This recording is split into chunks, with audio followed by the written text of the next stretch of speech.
Bismillahirrahmanirrahim. Assalamualaikum warahmatullahi wabarakatuh. Ya teman-teman, sekarang kita sudah masuk ke modul ke-7, yaitu tentang membuat calon pembeli segera bertindak. Di modul ini sebetulnya masih kelanjutan dari anatomi copywriting yang ada di bab sebelumnya, di modul sebelumnya. Namun di materi modul 7 ini lebih khusus menjelaskan tentang call to action. Nah, di bab ini juga kita akan belajar bagaimana mengarahkan calon pembeli kita agar mau bertindak sesuai dengan keinginan yang kita mau. Namun ternyata untuk bisa mengarahkan calon pembeli sesuai dengan keinginan kita itu nggak mudah gitu ya.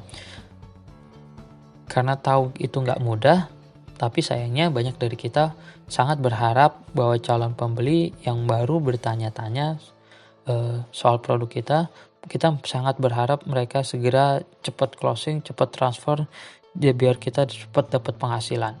Padahal kenyataannya nggak begitu ya. Closingnya kok lama banget gitu ya, dealnya lama gitu. Lalu yang salah apa ya? Nah, yang salah itu pertama bisa jadi kita sangat terlalu berharap sama pembeli. Harapannya dikasih gede banget gitu, tapi hasilnya justru sebelah tangan gitu. Mereka akhirnya tidak mau cepat-cepat transfer. Nah, padahal sebetulnya kan kita harus berharap sama yang maha pemberi rezeki, yang menggerakkan hati pembeli bisa beli ke kita gitu.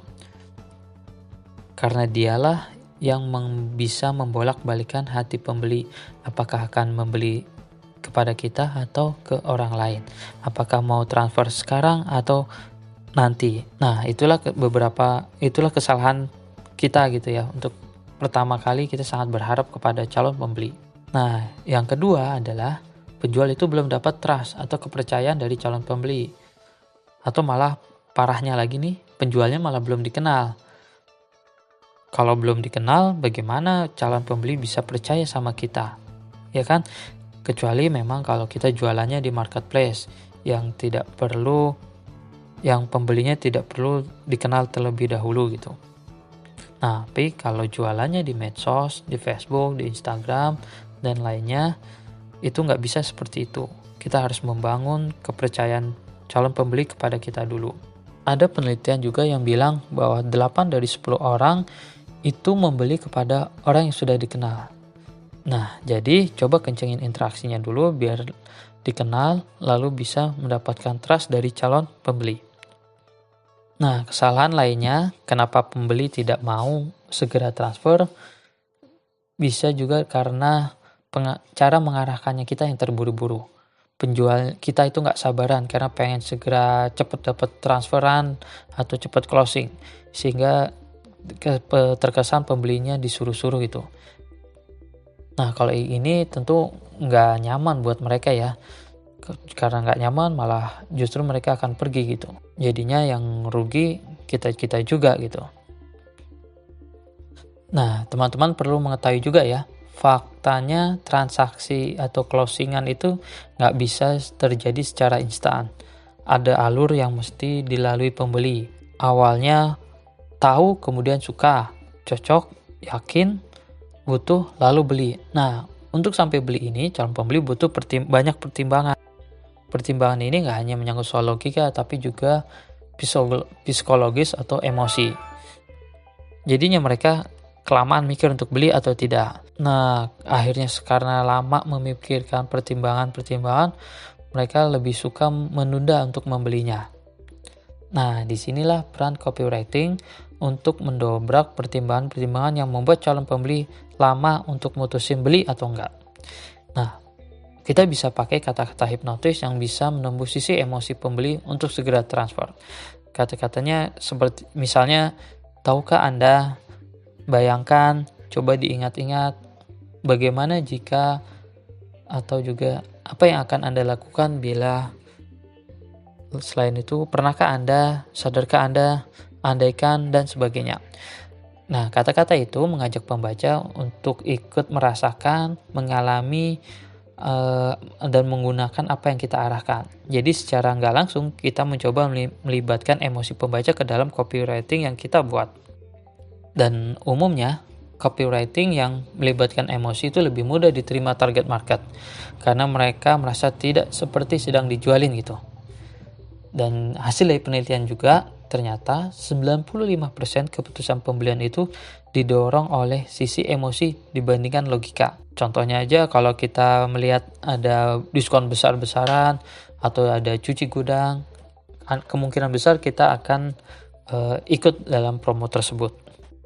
Atau kalau kita fans dari seorang public figure, ketika mereka public figure memakai produk yang akan dijual oleh mereka, bisa juga kita akan membelinya karena mengikuti apa yang dilakukan oleh public figure. Oke, paham ya sampai situ? Nah, sekarang kita bahas tentang apa saja sih yang bikin emosi pembaca segera transfer.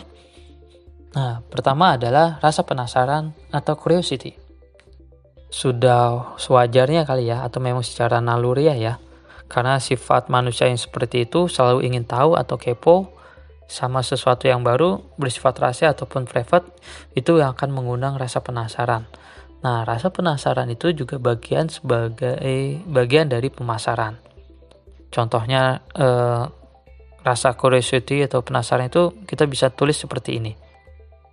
3 hari lagi akan di launching untuk Anda yang mau tampil seperti artis. Atau dalam 2 hari ke depan, siap-siap ya karena ada informasi penting untuk Anda. Bisa juga dengan kata seperti ini. Besok saya mau beri Anda sesuatu yang spesial, yang bisa bikin Anda bisa dapat hal yang selama ini Anda impi-impikan. Nah, kalau ada yang penasaran dengan promosi seperti itu, dia tentu akan cari tahu ada apaan sih sebetulnya. Kalau dia penasaran, biasanya akan membuka peluang terjadinya transaksi jadi lebih besar. Lanjut ke kelangkaan atau scarcity. Nah, secara naluriah juga nih, orang itu takut kehilangan. Makanya gunakan rasa takut itu untuk membuat calon pembeli segera bertindak dengan memberikan batasan waktu ataupun jumlah stok produk. Contohnya, hanya sampai besok harga naik misalnya. Kemudian juga untuk 10 orang yang tercepat. Satu lagi tentang tersisa 3 pieces lagi nih yang sekarang lagi dicari banyak orang. Nah, itu semua yang membuat pembeli segera transfer karena ada unsur kelangkaan atau scarcity. Hal lain yang membuat pembeli segera transfer adalah adanya bukti sosial atau social proof. Orang akan lebih percaya jika sudah ada orang lain yang telah merasakan, mengalami atau menggunakan produk yang Anda jual sebelumnya. Jadi berikan bukti dan testimoni untuk calon pembeli yang masih ragu untuk segera transfer. Makin banyak testimoni, makin percaya buat target market. Dan terkadang calon pembeli itu membeli produk yang kita jual bukan karena kitanya sebagai penjual, tapi juga karena testimoni yang sangat powerful dan bisa menunjukkan kelebihan dari produk kita. Oke. Nah, sekarang kita lanjut ke timbal balik atau reciprocity.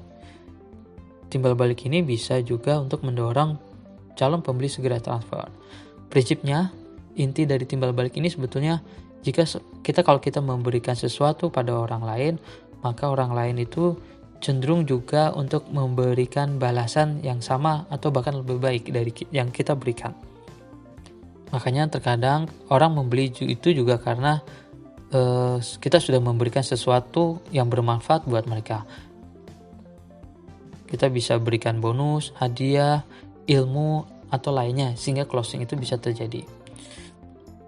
Apalagi secara psikologis, seseorang itu juga nggak merasa nyaman gitu atau tidak nyaman berutang budi pada orang lain. Nah, maka dari itu dalam prinsip jualan online juga kita bisa lakukan prinsip sharing dulu, baru selling kemudian. Atau ya banyak berbagi dulu baru kita tawarkan apa yang kita jual. Oke, selanjutnya adalah janjikan atau yakinkan calon pembeli agar segera transfer. Bagaimana caranya? Ya itu dengan memberikan janji atau yakinkan mereka bisa merasakan manfaat dari produk yang kita jual.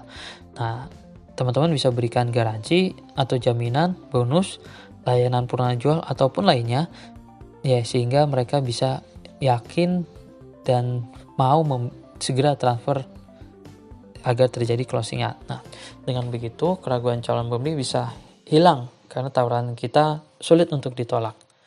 Nah, pernah kan contohnya ada marketplace dengan tagline-nya dijamin ori.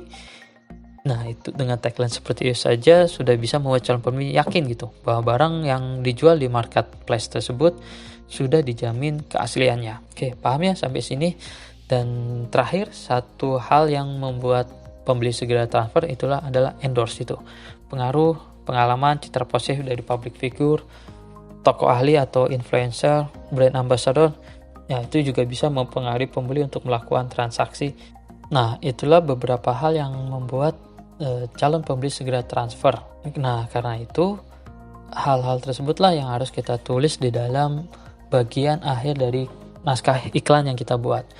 Nah, bagian ini disebut dengan call to action. Saya jelaskan bagaimana cara penerapannya dan membuatnya call to action ini di voice saya selanjutnya ya.